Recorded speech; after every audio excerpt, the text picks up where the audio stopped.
Here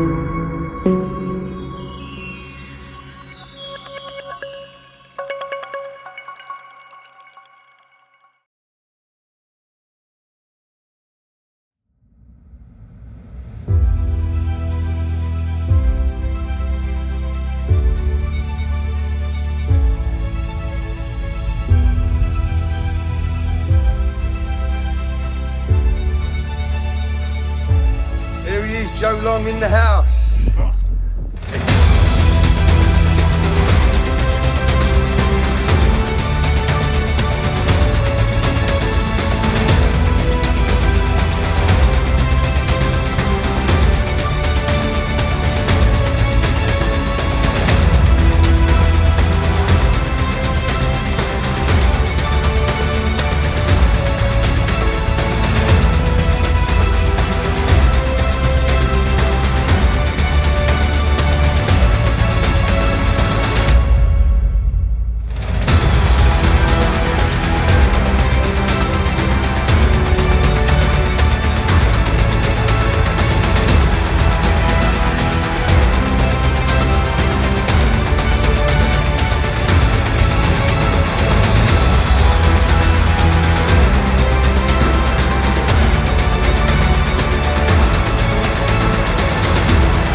Welcome to another Liquid Bullet Productions.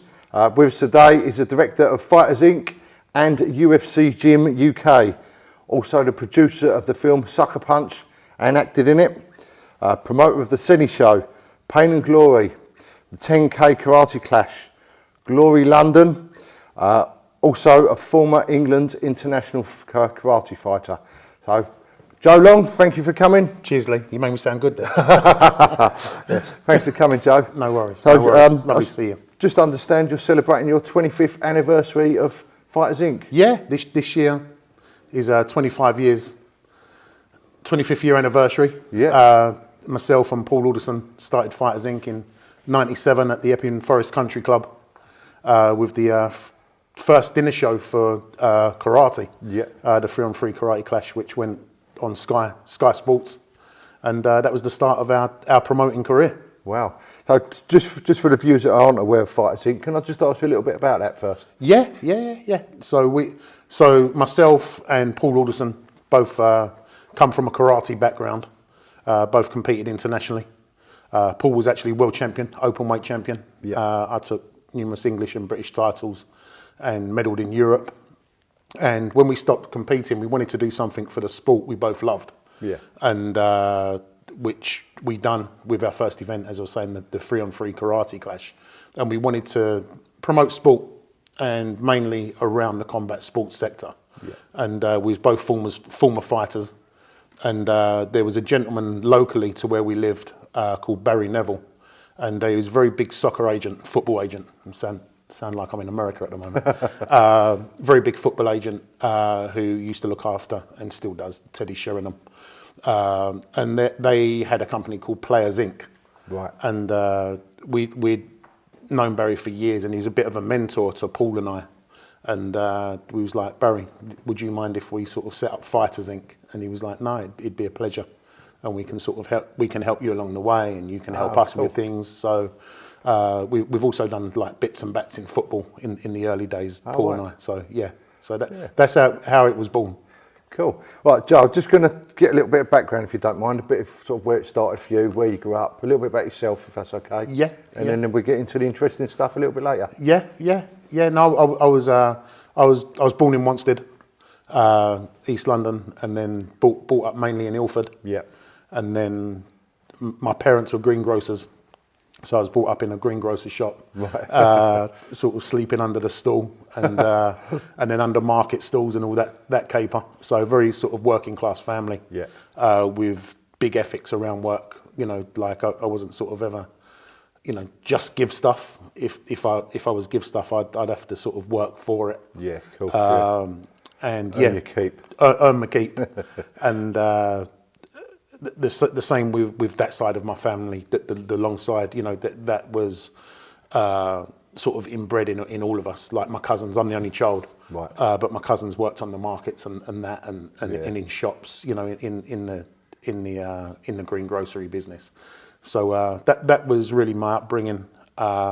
Went to school in Ilford, Yeah. and then we moved to Cheddar Heath, which was at the time a little bit posher than than Ilford. Went to school in Ilford, but was in a karate club from a young age. I was with Tiki Donovan and Ishinru from 6. I think I first walked in the dojo at 6 years of age. 6 years, yeah. Yeah. Was there anything that inspired you to want to go into karate? It was like any movies or that sort of stuff? No, to be honest, it was my father took me. My dad knew Tiki and some other people in the club as well. Yeah.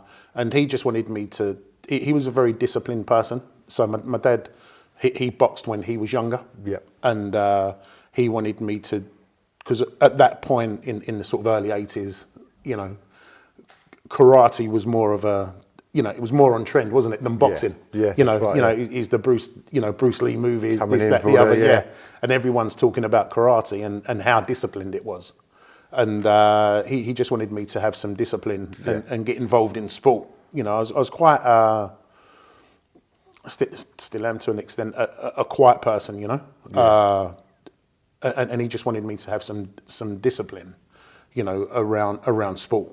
Yeah. And he took me there, and it wasn't a case of, oh, do you like it? It was a case, you're going to go karate every week. like going to school, you just... You had to go, like a ritual. Yeah, it was a ritual. So, Tuesdays and Thursdays was the club for juniors at that point. Yeah. I started in Wood Lane in Dagenham, and then with Moira Barber, Helen Ray, and Leslie Wilson, they was like the junior coaches of Ishinru at that point in time, and then from there moved on to the Barking Club in Barking Park, which is got a lot of history, as you know. Yeah. So just mentioned Tiki Donovan there. He's quite a name as well himself, hasn't he?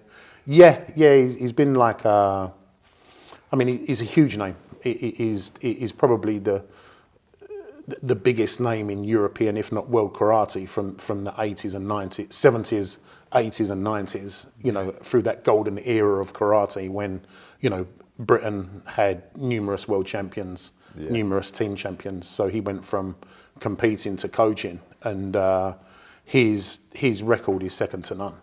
Yeah. And the way he taught was second to none as well. When like being brought up by him, if you like, and then you see other people coaching in combat sports, like now, today, which I see a lot of, which we'll go on to. And I think back then, like 40 years ago, he's like ahead of his time. Yeah. His coaching, his precision, his technique, the way he could make you turn into a different person on the mat, the way he could switch you on and off. Yeah. Not everyone, but for me personally, he brought out something in me which I didn't feel I had. So when he was sat on the chair, it was like you wanted to perform, not just for yourself but for him. Yeah, you wanted to make him proud. Like honour him for what he's taught you. Yeah, definitely. Yeah. And it was like almost like a pressure, when you was competing international to perform.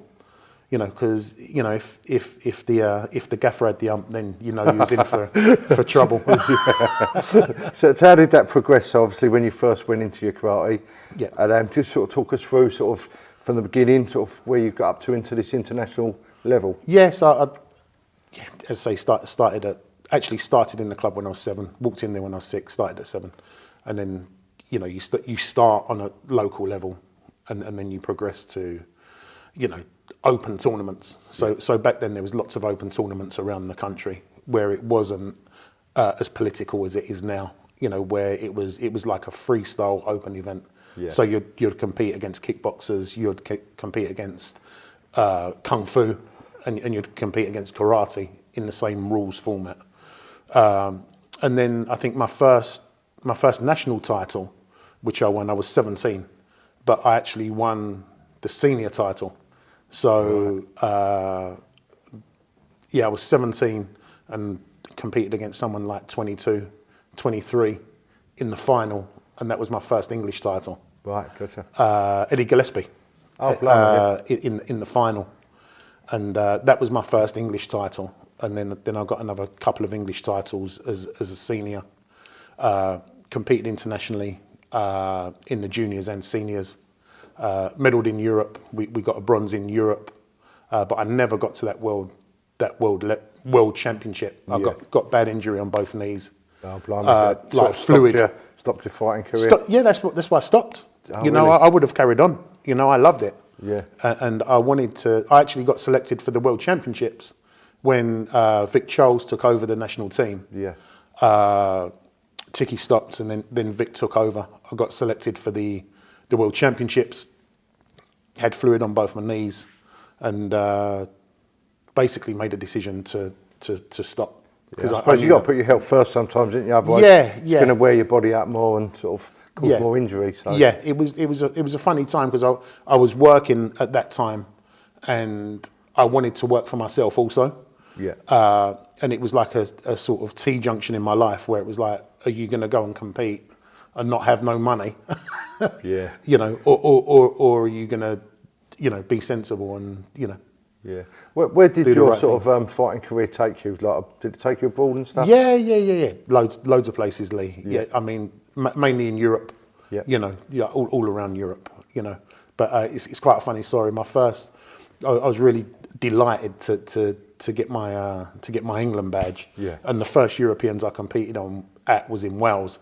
I was just absolutely devastated. You didn't even get to see the different country. No. I think the year before was in like Portugal. I think it was Portugal the year before, and then when I come of age to be able to go abroad, it was like, right, a few hours drive down the road. Yeah, I got selected for the Europeans, and then was waiting, got my England badge, and then was waiting for where it was, and it was like, yeah, Wales, Cardiff. That's crazy. So yeah, many parts of Europe.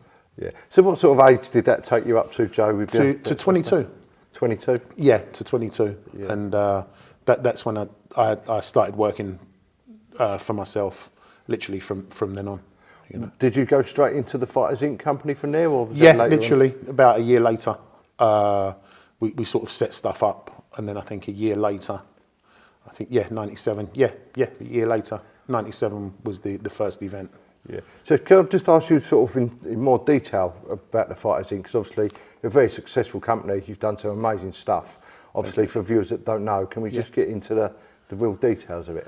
Yeah, I mean it's not rocket science. It's promotion. You know. Yeah. You know we've promoted events, people, products, TV rights. Yeah. For 25 years within that industry, but it started off with a karate event in a dinner show environment, which wasn't done then. You know, most karate events still to this day are in sports centres. Yeah. You know, so we with 100 mats going on at the same time, and people were there all day competing, but we wanted to showcase the sport. So the idea was very similar to a boxing dinner show. You know, sure many of your viewers have been to, boxing dinner shows and club shows, and it was very similar. We wanted to put it in a very similar environment to that, but make it a little bit more showbizy and polished and, music you put it and more dancers. on the main stage, didn't you? Like all eyes on that one vision rather than it being all over the place. Exactly, and it was a show. Like when you look back at that event in '97, it was like people are, some shows today are still not of that production level of what that show was. And people talk about doing shows now and doing this and that, and it was like we've done that 25 years ago. And it was inspired because my work, the work before that, which I was working at, I worked for the London Federation of Boys Clubs, which was a charity. So I used to run, I was young doing that job. I was the sports development executive for London. Right. So I run their boxing because I was competing internationally as well. Like I got the job really off of where I was competing in karate and that I wanted to work within sport. Yeah. So they use me as a bit of a like sort of influencer now when you look back Yeah. to relate to young people in youth clubs. Gotcha. So at the time there was like 250 youth clubs with the Federation of Boys Clubs at the time in London. So they had a sports program for all of them clubs to compete, and it was in everything. So it was in athletics, it was in football, Yeah. boxing, and that when I got the job, they wanted me to introduce martial arts, Right. which is what I'd done. So I introduced karate, judo, I think taekwondo back then. We'd done a hell of a lot of stuff with football, with all of the London clubs. Yeah. And it was at a time when they was introducing like community schemes to the football clubs. Yeah. So, it was like the very early days of that. So we done a lot of work with like West Ham, Charlton, Chelsea, Millwall, I hate to say it, even them, at that time. But it was very, that gave me my base Yeah. to sort of go on and do, specifically the boxing. Like the London Feds is still renowned as one of the biggest, titles to get in amateur boxing, or the NABCs. You go onto a national level, it's still a big title to get. And professionals today, they'll still talk about that they won an NABC title. Or so running them events from a young age at like the Grosvenor or the Hilton in London. Yeah. At like 17, 18, 19, 20 was quite a big thing for me. Yeah. To be running them shows with all of the London clubs, like the Reptons, the West Hams, all of them, at them finals, and I'm the same age as some of the guys competing. Gotcha. And I'm running the show. So that was really my stepping stone So where it's gone today, yeah. to where I wanted to do that stuff, but I wanted to do it for myself. Yeah. Yeah. Can I just ask, obviously Fighters Inc., you've had some huge names you've been working with over the years, haven't you? A few. Well, just off the top of my head, I know Randy Couture, Yeah. UFC, Yeah. Chuck Liddell, Yeah. Royce Gracie. Yeah. I'm sure you can probably name me a load more. Yeah, we've worked with a lot. I mean, yeah, them guys, Dan Henderson, Vanderlei Silva, Ernesto Hoost, Remy Bonyansky, yeah, obviously Michael Bisping. Michael Bisping, yeah. Can't forget UK's Michael Bisping. Ian Freeman, Brad Pickett. So we with Fighters Inc., we're both Paul and I are fight fans as well. Yeah. So it's not like we're, oh yeah, you done karate and you liked it. We was going to UFC years ago as fans. Yeah. Yeah, we're from a karate background, and then when you're in that environment, and you're in Vegas and word soon gets around that, oh, these guys are from London and they promote in London and they do shows in London, and then you get talking to people, and then there's obviously the after parties, Yeah. Which everyone likes. So we got very integrated with athletes and their training camps and their after parties and their sponsorships in the early days. So, like the likes of, as you say, the likes of Chuck Liddell, we'd do his after party. Randy Couture ended up doing like Randy Couture's book launches in the UK and done a tour with him. And then we got very much involved with the seminars. So we called them super seminars at the time. Yeah. And, where you could go along and train with, an amazing athlete.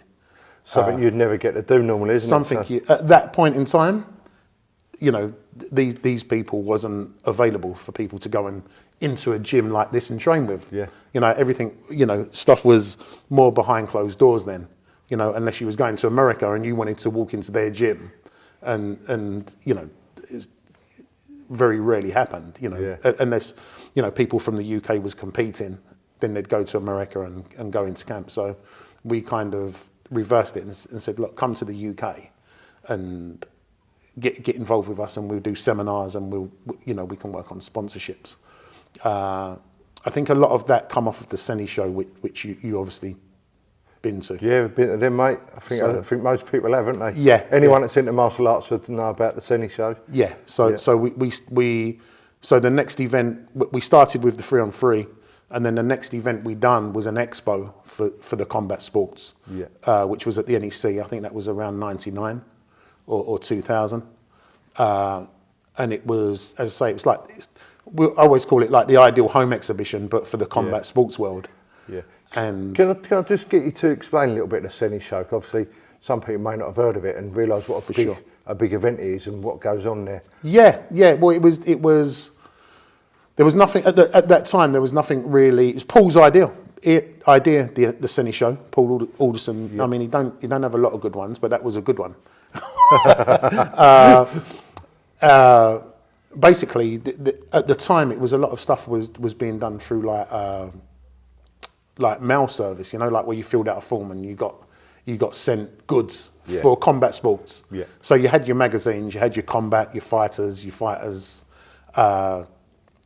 magazine, traditional karate. Yeah. Obviously boxing news, but a lot of the stuff was mail order. So you just filled in the form, didn't you? And then it come through the post. It's not like now going online. And it was like, you know, these companies, and there was a lot of them at the time, loads of them doing stuff and doing well. And it was like we could actually. Paul's idea was that we can actually bring the whole of the combat sports together. Yeah. Yeah. It's work as one big team rather than one big team, and people get to meet each other and do business and network. Yeah. So that was the whole idea of it, and have karate in the same room as boxing, or kickboxing, or MMA. Yeah. Which was like at the real early stages at that time. You know, like that's at the time when people like Lee Hasdall was competing in Russia. You know, like the late 90s, you know, and I think Ian Freeman may have been going abroad and competing at certain events at that point as well.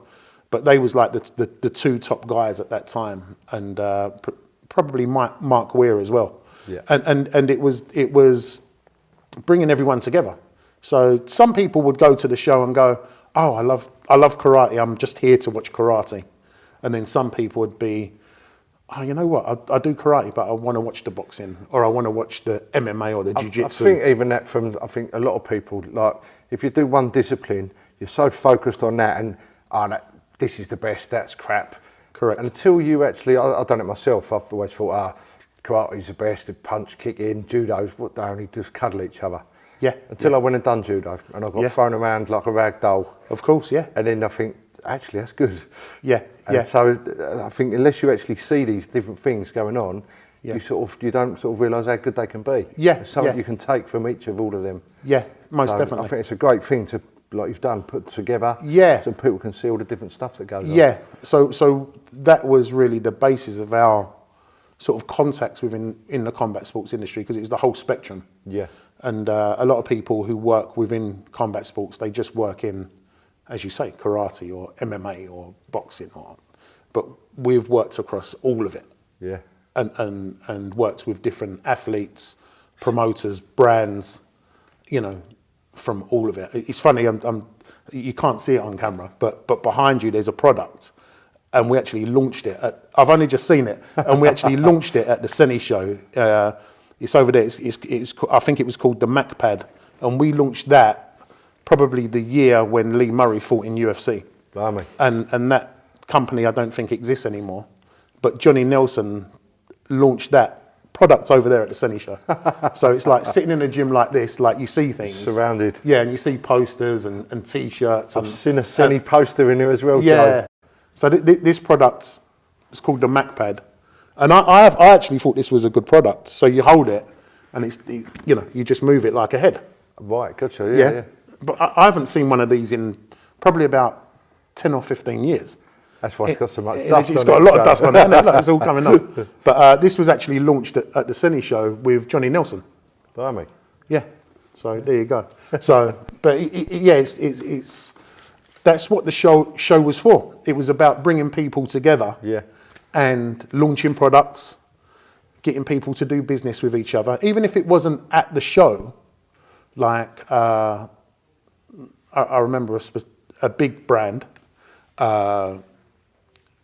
They ended up doing a deal like a year later with Nike off of the back of our show, Blimey. like from America, you know, and it was like they would have never met these people, Yeah, would have without never that got connection, exposed, and bit of then networking. and it didn't have to happen at the show. It could have happened, you know, a year later, two years later. But it was about bringing the whole industry together.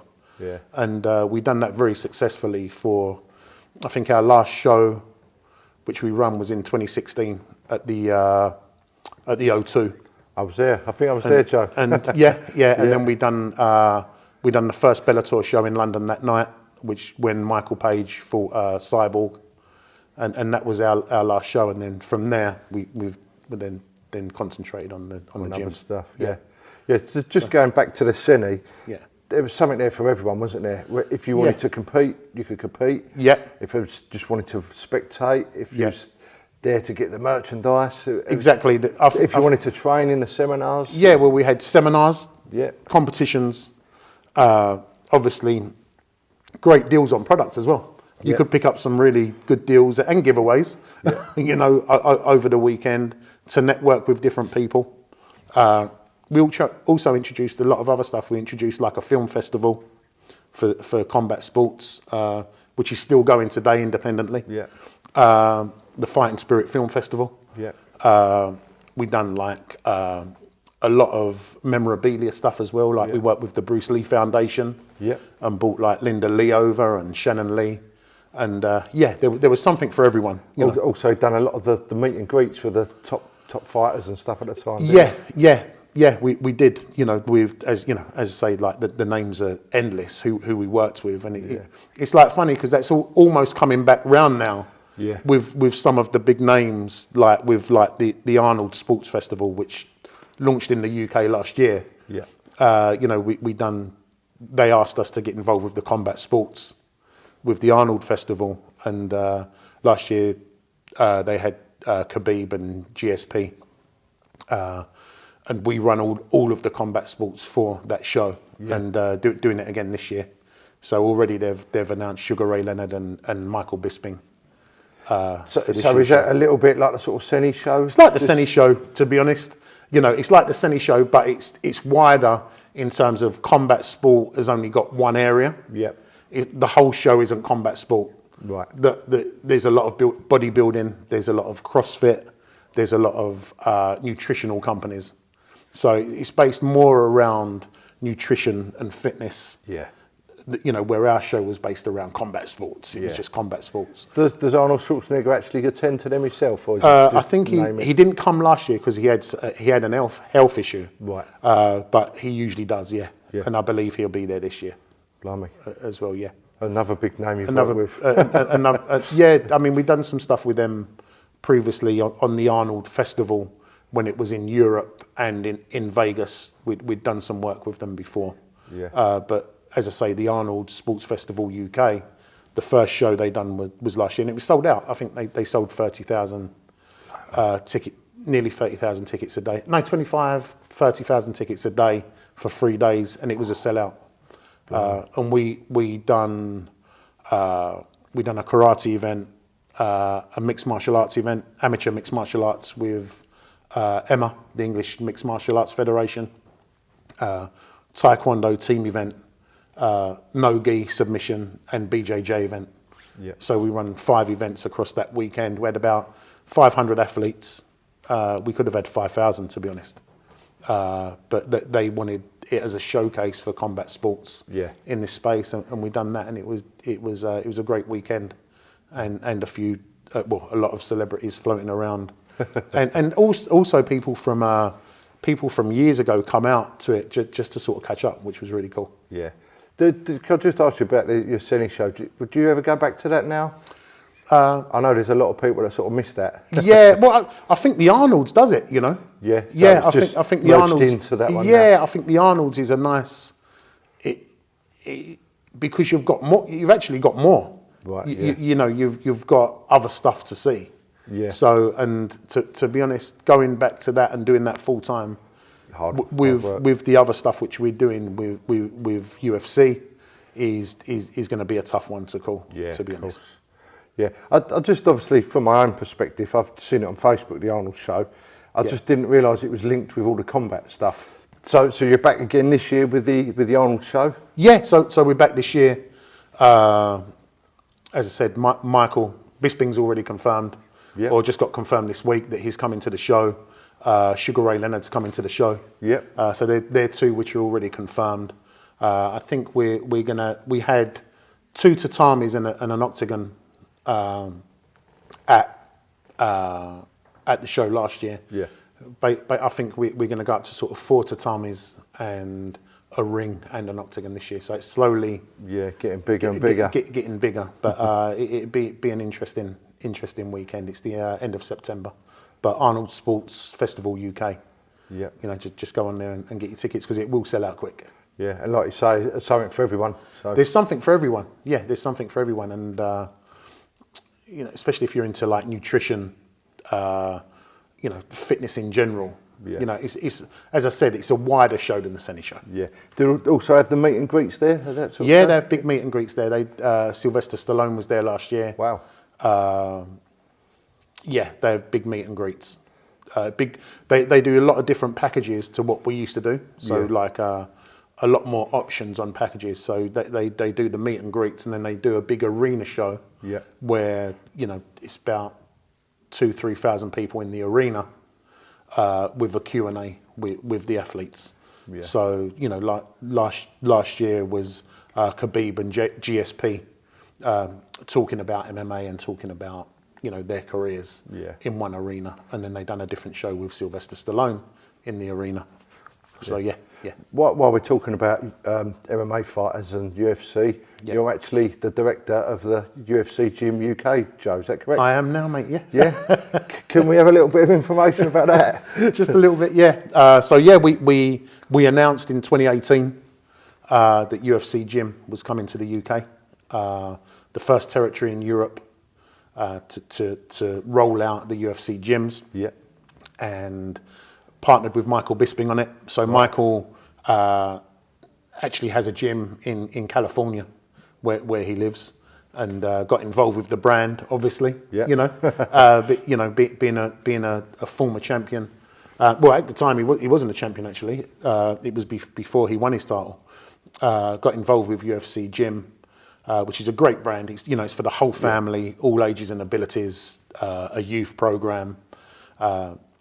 High-end facility for everybody. Yeah. And we just, Michael and I was talking about, wouldn't it be great to see the brand in the UK? Yeah. And we spoke to the main, like the CEO of the brand, and there was a few leisure operators which wanted to get the brand in the UK, who already had existing gyms, but they didn't have the experience of combat sports. Yeah.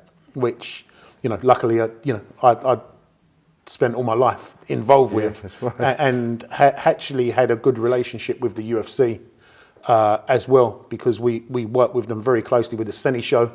We actually helped launch UFC into Europe in sort of 2007 and 2008. Blimey. When they actually sponsored our show. They actually sponsored the Senny show in 07 and 08. So we needed somebody involved with our team who actually had franchise experience, because the UFC gym is a franchise, and gym operating experience. So we went out and created a team. So we got, Michael and I have got 2 other partners who come from a leisure background, leisure operators and franchising background. And all 4 of us teamed up. And it's been a hell of a roller coaster, Lee, because we announced in 2018 that we was coming to the UK at UFC London. 2019, we opened our first 2 gyms, sort of around November time. One in Woking in Surrey and one in Nottingham. That was November 2019. And then March 2020, we know what happened. Hit the COVID lockdown. We got the COVID lockdown. Dear. So it's been rough. Yeah. It's been tough. Yeah. But we're still hanging on in there. Yeah. And we're now sort of regrouping and moving the business forward. We've got a couple of other facilities which we're sitting on and just getting ready to start the builds. Yeah. But we've started franchising now as well. Yeah. So the business is just getting there where we're ready to franchise, and I think there'll be some news coming out soon of the first 2 franchise clubs which will be coming to the UK as well. Wow. So it's a big rollout over the next sort of 10, 12 years, and that's my day-to-day stuff now is UFC gym. Yeah. Looking at sites, talking with staff, PR promotion, media. Yeah, it's just the whole thing. It's a monster. What obviously UFC brand, a huge name. Yeah. Are you going to do anything like with UFC on like launching and stuff with the fighters and stuff like that? Or? Yeah, we've done stuff we've done our launch at UFC London in 2018. We've done Darren Till's Media Day. Yeah. This week just gone, Lee Wood, last night, fought for the world title in Nottingham, won the world title in Nottingham. We had a lot of the athletes from Matchroom in the gym throughout fight week of the world title fight with Lee Wood in Nottingham. Yeah. So yeah, we do a lot of media stuff there as well. But with UFC, different athletes come down and do stuff all the time. Yeah. You know, so it's a you great. busy. It's Can I have a job when you get a UFC gymnastics? yeah, it's coming. Fingers crossed, it's coming. But it's like a sort of evolution of my career. It's like, deep in my heart, I'm a promoter. Yeah. But it's combat sport, and like you promote something, for an evening or a weekend. This is every day. Yeah. Like you're doing it every day. Yeah, It's a different animal, Yeah. and you got a lot of responsibility of the brand. And there's as I say, it's a franchise. It's not that you can just do your own thing. You've got to work within the perimeters of what the brand is. So it's been a very steep learning curve for me. Yeah. And creating a team around us. But we've got a good team. Dan Hardy heads up our MMA. Tully Plested heads up our BJJ. And Andy Roberts has just come on with our BJJ as well, with our UK program. So it's also not just a UFC gym; it's actually connected with the UFC fighters, former and past. Yeah, well, it's the way Michael and I look at it, and the partners look at it, is like the authenticity. We don't want just they say globally, like a gym with a label on. Yeah. We've got some amazing coaches in Nottingham and in Woking. I know it's still early days. It's only just opened, and you've got the COVID stuff. But yeah. So will you actually produce fighters out of there? And that's not a focus at all. Right, okay. I think organically that will happen. Yeah. But that's not the focus one bit, and nor is it for UFC Gym globally. Right. When we launched in 2018, we was the 13th territory to launch with the brand. The brand now, Lee, is in 42 territories. Blimey. So that's how quick it's grown. Blimey. And that's grown throughout COVID as well. Yeah. Like they've even signed up, territories throughout COVID, Yeah. which is like crazy. Yeah, considering Yeah. it's not even working, it's been closed down. That's and right. It's still growing. So I think you're going to look around in a couple of years, and I think UFC Gym is going to be probably like the leading over. gym operator globally as a franchise. So, but we've got a lot of stores to open in the UK. Yeah. And So I've been doing a lot of put traveling. my name down then for that job role. Yeah. You're up for it. You're up for getting involved. Oh, definitely, yeah. You must need a tea boy. Simon and the guys here will be going, oh, no, it's not. So, but I think politically, what I think is important though is like when you go into an area, like which we have done, and the local fight clubs may initially be like, oh, yeah. but it's no competition to a local fight club. The same as in like America. It's a completely different thing. It's a completely different thing to here. Yeah. Most of the guys and girls what train here and any club like this around the country, they probably got a membership to David Lloyd or Fitness First, or Snap Fitness or Anytime Fitness or whatever fitness. As well as here, I would say a good high percentage of the guys and girls what training somewhere like here have got another membership somewhere else. And that other membership is what we are, Yeah. you know. So you're basically going to brand it like, I don't know, for example, say Fitness First, where they're all over. They're going to be, they will be all over. Would they also be linked? So if you're a member of one, you can go to Yeah, the... correct. Yeah. But going back to the local fight, you know, combat sports clubs like this club, for example, we wouldn't have a problem if we opened in Southend. I'm not saying that we are at the moment, but if we opened in Southend, you know, we'd talk to the local clubs. You know, we'd talk to Simon here. We'd go and talk to Daniel up the road and say, guys, we're going to be coming into the area. You know, if you want to get involved with us and you want to become one of our coaches or you want to do something with us, let's sit down and talk. Yeah. You know, it's not like we're coming in and we want to blow you out the water. Yeah. You know, and that goes from a lot of learning in America when they've gone into territories. They work with the other clubs, you know? Yeah, it makes sense. But the way you may coach something in a UFC gym may be different to the way you coach it in your club. Yeah. Because there's a certain way in which you coach. Yeah. And like you go through like a 5-day training program to become a UFC gym coach. Right. You know, Yeah. and an additional physical audition and then a 5-day training program. Yeah. So it's quite in depth and understanding the brand and how it works. Yeah, it's quite interesting. Yeah. Yeah. It's good to sort of hear how you never sort of hear how things work, do you? The backgrounds. Yeah. A lot of people go, "Oh, it's UFC gym. It's a fight club." No, it's not a fight club. It's a club for the whole family. Yeah. You know, it's like the way I describe it to people is like what David Lloyd done in the early '80s with tennis and fitness. Yeah. They merged them together. You know, Yeah. and that's what we're now doing with combat sports. Yeah. With the biggest, you know, combat sports brand in the world. You know, with amazing facilities for the whole family. Just a quick one while we're talking about the UFC gym. Will you also be able to buy merchandise from there? Because obviously, if you have to buy online or if you go to a show, but if it's something there when you go to the gym, it'd be quite nice, wouldn't it? To be able to pick up your stuff. Yeah, you can buy gloves, wraps, t-shirts, hoodies, the whole lot's there. Yeah. So it's nice. You've got that when you walk in. It's there. We'll have to get you down, Lee. Yeah. So where are they at the minute? Is it the ones you've got open? We've got Nottingham, which is UFC gym Knots, and then we've got the boutique model, which is called Class UFC Gym, which is in Woking. Yeah. So that's Class UFC Gym Woking, and then we've got another 2, Medway and Reading, which are not operating yet, but we're just in the stages of the early stages, building them out. Growing, Joe. It's growing. and then we're starting to franchise out. So you know, Joe, I'll just touch on. You was also a producer of a film, wasn't you? Yeah. Can I bring that up?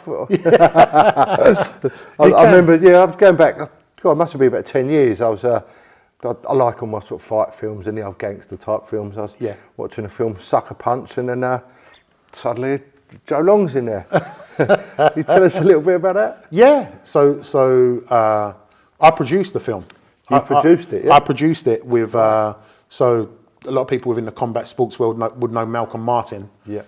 Malcolm was the editor of Combat Magazine and Fighters Magazine for many years. Great guy. And I think funny enough, when UFC got involved with us in around 2006, 2007, Malcolm come and worked for us for Fighters Inc. full time. Oh right. Like on the events and writing. Yeah. And he'd done a script for a film, and he was having no luck with it. No luck with this script Sort of at all. getting it out there. Getting it out there because, well, you know, you've done stuff within that world. It's not, you know, people, you know, love a coffee, love talking about it, and then nothing happens. Yeah. So I think he was fed up with the coffees and the meals, and not getting nowhere. And you know, we was like, right, okay. So I read the script and I was like, this is brilliant. Like Malcolm Martin is a great writer, you know, great writer. And he done this script and we was like, what are you going to do then? He was like, I'm going to just keep punting it around. And we was like, well, we do it. We do it Fighters Inc. and yourself. So that's what we've done. But we didn't come up with the money, because it costs a lot of money to make a of film. course, yeah. What we've done, we actually filmed the film over probably an 18-month period. Yeah. A lot of the scenes in the film, if you watch the film back now, you'll probably go, oh, that was Wembley Conference Centre at Cage Rage. That was the Senny show.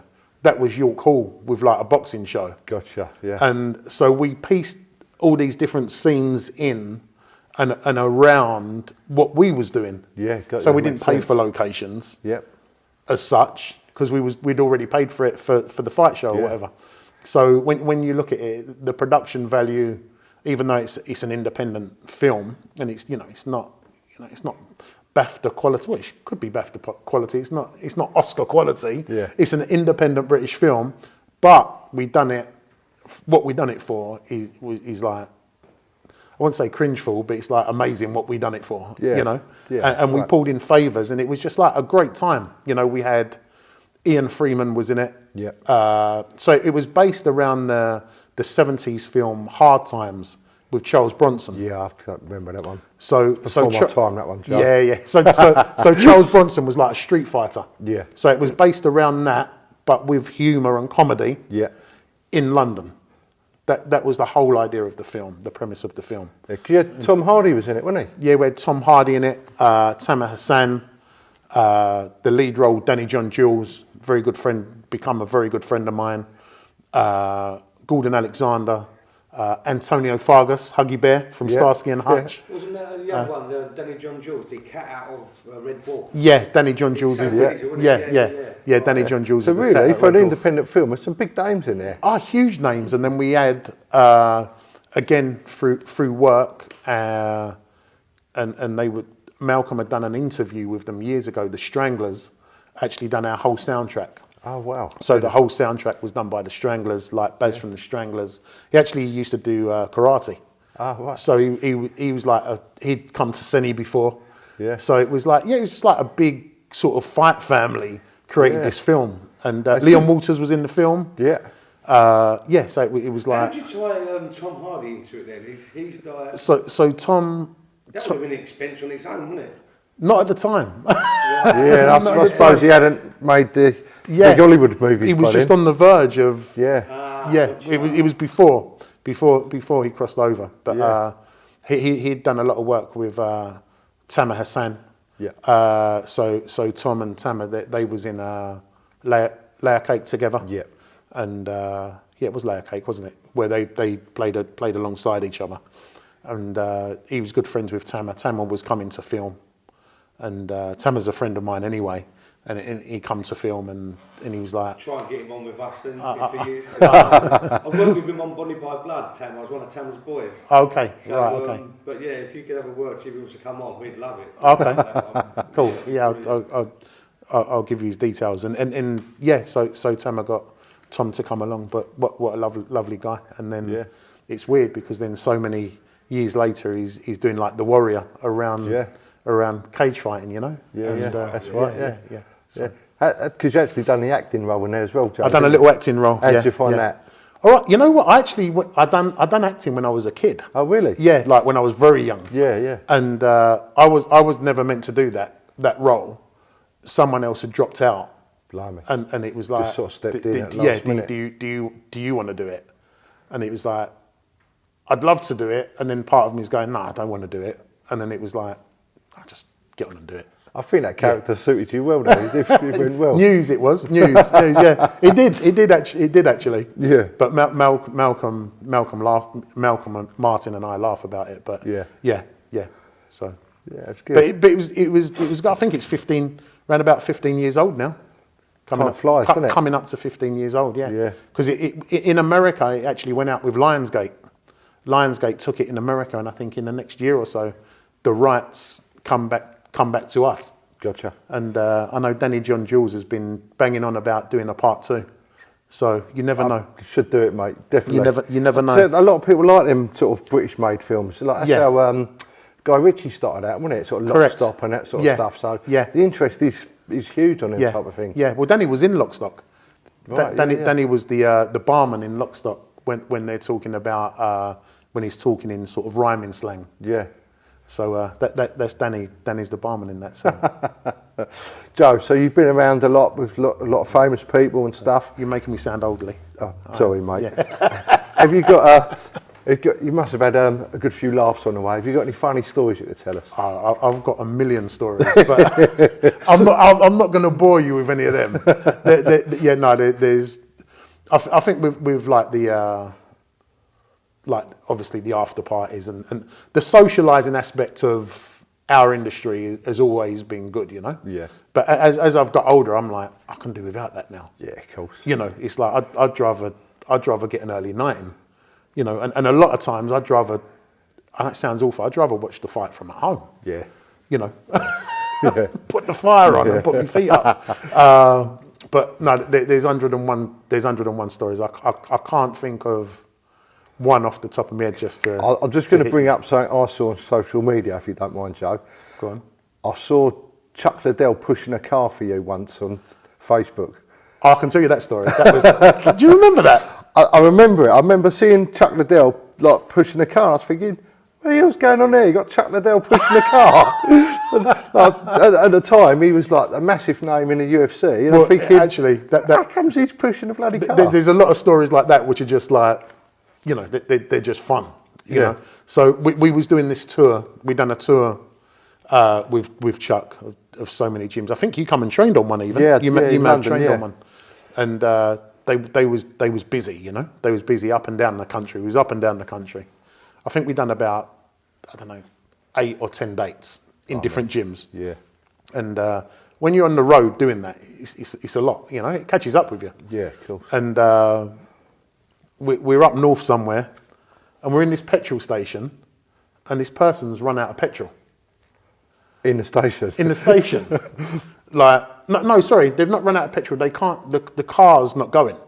Right, gotcha. The car's not going. We're in the petrol station, the car's not going, beg your pardon. And they're like, I've come out of the petrol station, out of the actual station, paid for mine, coming to get back in the car, and Chuck's in the car. So the person in this van is like, knocks on the window, and he's like, excuse me, mate, can you give us a push? So I've come out, and like, Chuck's like, this guy needs a push, this guy needs a push, come on. I was like, that. I was like, you do it. You do it. And he's pushing the car, looking at me, and I just had to take a picture of him. So you couldn't not, could you? No, I saw it on Facebook. But I did end up jumping on and pushing it with him. Yeah. So I wasn't, but it was a comical moment. I remember Coming out and seeing him like this like northern guy's like, excuse me, lad, give us a push. Yeah, you know. Don't know who he is probably. Yeah. It was a funny one when I saw that come up. Yeah. There's another one I'll tell you quickly actually, because Paul was there. We actually had an office in Upminster in Essex, and it was above a certain shop. I won't say what the shop was, but it was above a certain shop, and this certain shop had 2 brothers what owned the shop and the shop next door. And one of the brothers was a lovely guy, really nice guy. And he was the guy we paid our rent to for the office space. The other brother thought he was something. Yeah. I don't know what he thought he was, but he thought he was something. Anyway, one Saturday morning or Sunday morning, we're doing seminars with Hoyce Gracie. And Hoyce says he'll meet us at the office. And Hoyce is pulled up at the office in a cab, right? So a taxi has basically dropped him off, and he's got out the cab, but it's blocking like a little drive to the back of the shops. Yeah. And the one not so nice brother comes out and starts effing and blinding, like, you need to move the car. And like Hoyce just stood there and just like looked at this guy, and this guy thinks he's whatever he thinks he is, and he's just ignored him. And come up and told us the story. And then this guy was just like so close. Like he didn't realise who he spoke to. Yeah. And then Paul spoke to the other brother, and he was like, the brother was like, oh, I'm sorry about my brother the other day. He was like really aggressive, like outside, I don't know what's wrong with him type thing. And he was like, is everything all right? And Paul was like, yeah, everything's fine. He said he just don't realise who he was talking to. It's like, oh, who was he talking to? And then Paul went, just have a little Google of Hoist Gracie. So, They could have turned hardly wrong from that one. but you know, was it the loudest in the room's the weakest in the room? Yeah, it's always the way, mate, isn't it? Always the way. Yeah. Always the way. Joe, can I just ask you, if anyone wants to get involved or wants to follow any of your stuff, where can they find you? They can find us on social media at Fighters Inc. And also if anyone's interested in UFC gym, like coaches, staff, you know, we're obviously not in every area at the moment, but if you're in Nottingham or Woking, you can catch us at UFC Gym UK. Yeah, and what about tickets and stuff for the Arnold show? They can find that? Yeah, tickets for the Arnold show, you can go Arnold Sports Festival UK online and get your tickets there. Cool. Should we start to wind it up there, Joe? Thank you ever so much for coming. Much No worries, appreciated. lovely to see you. And make sure you check everything out. It's well worth it. Lovely. Cheers, Thanks, Lee. Joe. Thanks a lot. Thanks for coming, Cheers, mate. mate. Thank you.